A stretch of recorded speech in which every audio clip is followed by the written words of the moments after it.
Hello students. In last lecture we studied two basic concepts in rectilinear motion, that is displacement and path length, and in today's lecture we are going to study two basic concept, average velocity and average speed, by using the definition of displacement and path length. Okay, so you know what is mean by displacement is the difference between final and initial position of body, and path length means what? Distance. Here we measure distance, actual distance traveled by body. Okay. Okay, before going to average velocity, here we take one example. In that example, we consider two homes, that is your friend home and yours home. Okay, so इथं आपण काय consider केलं आहे, तुमच्या मित्राचं घर आणि तुमचं घर कन्सिडर केलेलं आहे. Suppose distance between your home and your friends home is 1 kilometre. Okay, तुम्ही काय करणार आहे, आता तुमच्या फ्रेंडला कॉल करणार आहे आणि त्याला घरी बोलवणार आहे. तो फ्रेंड आता घरातून निघालेला आहे. ठीक आहे, तो डिरेक्टली तुमच्या घरी न येता तो पुढे आईस्क्रीम पार्लरला जाणार आहे आणि तिथून तो तुमच्यासाठी आईस्क्रीम घेऊन परत तो तुमच्या घरी येणार आहे. Okay, so here again we consider distance between your home and ice cream parlour is also 1 kilometre. Okay, म्हणजे तुमच्या जो फ्रेंड आहे तो काय पहिल्यांदा स्वतःच्या घरापासून तुमच्या घरापर्यंत म्हणजे 1 किलोमीटर आला. त्याच्यानंतर तो तिथून आईस्क्रीम पार्लरला गेला, म्हणजे तो परत 1 किलोमीटर डिस्टन्स त्यानं ट्रॅव्हल्ड केलं. Again he comes back to your home, that means he covered a distance again 1 kilometer. Okay, so in last lecture we calculate displacement. If in this case, if you calculate displacement of your friend, then S is equal to, we know definition of displacement is x2 bar minus x1 bar, that is initial position minus final position. So here finally तुमचा friend कुठे आहे, तुमच्या घरी आहे. Initially तो कुठे होता, स्वतःच्या घरी होता. म्हणजे त्यानं टोटल डिस्टन्स हे किती आहे, 1 किलोमीटर आहे.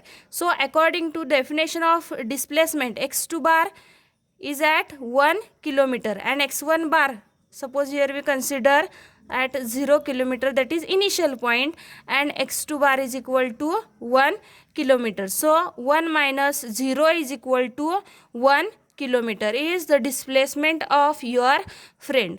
And according to the definition of path length म्हणजे काय सांगितलं होतं, total distance covered by body or object when that object is in motion. So according to the definition of path length is equal to total तुमच्या फ्रेंडनं तुमच्या घरी येण्यासाठी किती distance covered केलं आहे.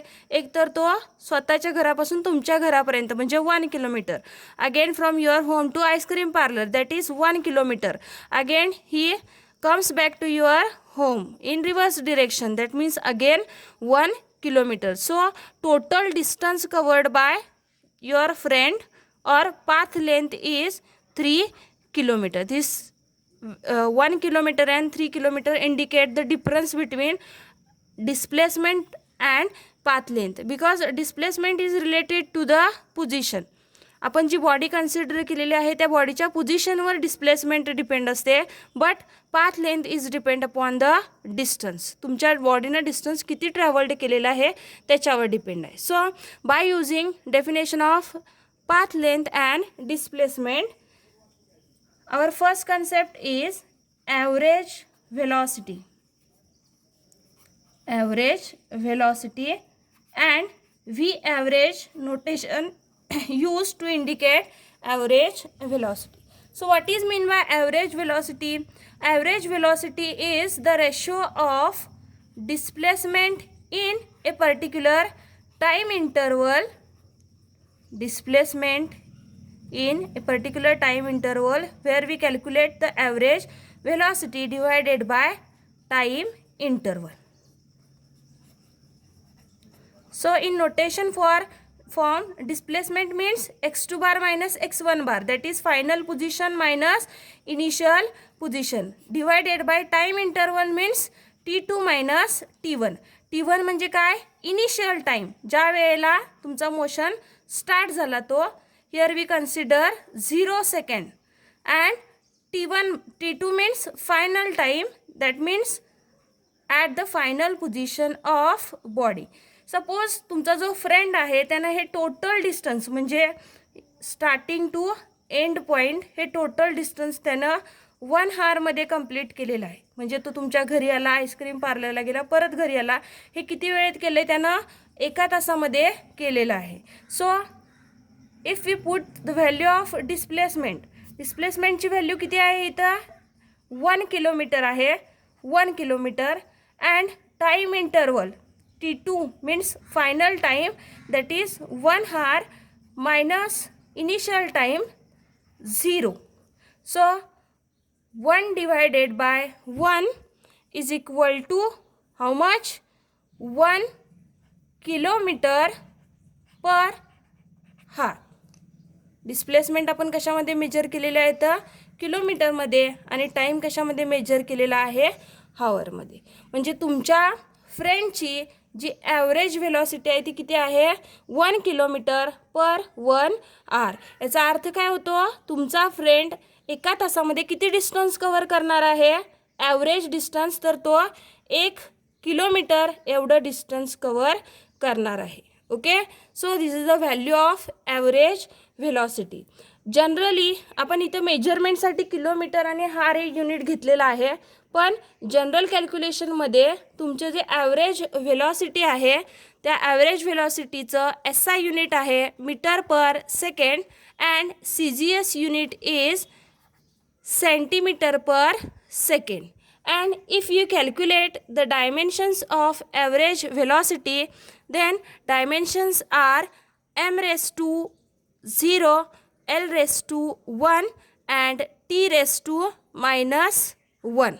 Because here displacement means length and time means t. That's why m raised to 0, l raised to 1 आणि t raised to -1. Dimensions कशी calculate करायचे ते तुम्ही फर्स्ट चॅप्टरमध्ये शिकणार आहे. So this is the value of average velocity, that is displacement divided by time. Unit is metre per second and dimensions are m raised to 0, l raised to 1 and t raised to -1. बघा, जे average velocity आहे तो displacement आणि टाईमचा ratio आहे. Displacement ही vector quantity आहे, म्हणजे average व्हेलॉसिटीसुद्धा काय असणार आहे, व्हेक्टर क्वांटिटी आहे. That is average velocity have magnitude as well as direction. म्हणजे तुमचं जे आन्सर असणार आहे ॲव्हरेज व्हेलॉसिटीचं ते किती आलं इथं, 1 किलोमीटर पर हार. आपण इथं लिहू शकतोय 2 ईस्ट 2 वेस्ट. म्हणजे तुमच्या ॲव्हरेज व्हेलॉसिटीला मॅग्निट्यूड आहे 1 किलोमीटर, हे त्याचं काय झालं, मॅग्निट्यूड झालं. त्याचबरोबर त्याला काहीतरी डिरेक्शनसुद्धा आहे, म्हणजे ही व्हेक्टर क्वांटिटी आहे. Okay, our next concept is average speed. बघा, तुमची फर्स्ट कन्सेप्ट कशाशी रिलेटेड होती, डिस्प्लेसमेंटची, and your second concept is related to path length. Means average speed is the ratio of path length for a particular time interval where we calculate average speed divided by time interval. That is, ratio of path length to time interval is called average speed. Okay, in this example, what is the path length? That is total distance traveled by body is 1 kilometer plus 1 plus 1, that is 3 kilometer. And time interval is how much time is required your friend to cover a distance 3 kilometer, that is from initial to final position. किती distance cover केलेला आहे इथं, total time interval तुम्हाला दिलेला आहे तो किती आहे, 1 हार. So 3 divided by 1 means 3 kilometer per 1 hour. This is the value of average speed.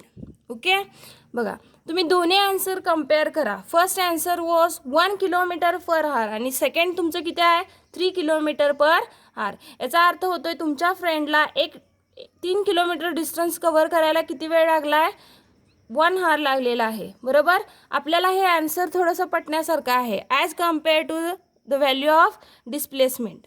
इथे 1 किलोमीटर पर हार खूपच कमी व्हॅल्यू आपल्याला वाटते, बरोबर. आणि ॲव्हरेज स्पीड आपल्याला करेक्ट वाटतोय, कारण हा तुम्हाला ॲक्च्युअल व्हॅल्यू देतोय तुमच्या बॉडीच्या स्पीडची किंवा त्या particular मोशनची.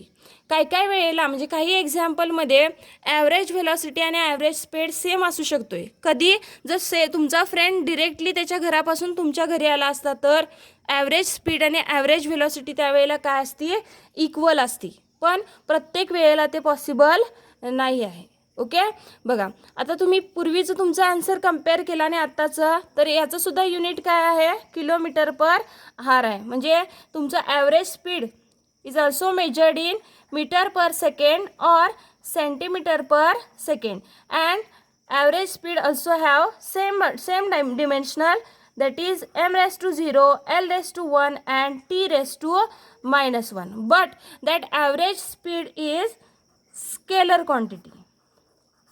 Path length scalar quantity आहे, म्हणजे ॲव्हरेज स्पीडसुद्धा काय असणार आहे, स्केलर क्वांटिटीज असणार आहे. म्हणजेच ॲव्हरेज स्पीडला फक्त मॅग्निट्यूड आहे 3 किलोमीटर पर हार. तुम्हाला तुमच्या बॉडीचं मोशन कुठल्या डिरेक्शननं आहे हे डिफाईन करू शकत नाही, फक्त मॅग्निट्यूडची व्हॅल्यू सांगू शकतोय. Okay, so these are 2 concepts in rectilinear motion, average speed and average velocity. आणि आपण ह्या दोन्ही कन्सेप्ट कशा थ्रू कॅल्क्युलेट केला आहे, by using definition of displacement and path length. हे जर दोन तुम्हाला कॅल्क्युलेट करता असेल तर ॲव्हरेज स्पीड व्हेलॉसिटी आणि ॲव्हरेज स्पीडसुद्धा कॅल्क्युलेट करता येते. Okay, so in rectilinear motion we studied 4 concept: displacement, path length, average velocity and average speed. Okay, so in next lecture we are going to study remaining concept in rectilinear motion. Thank you.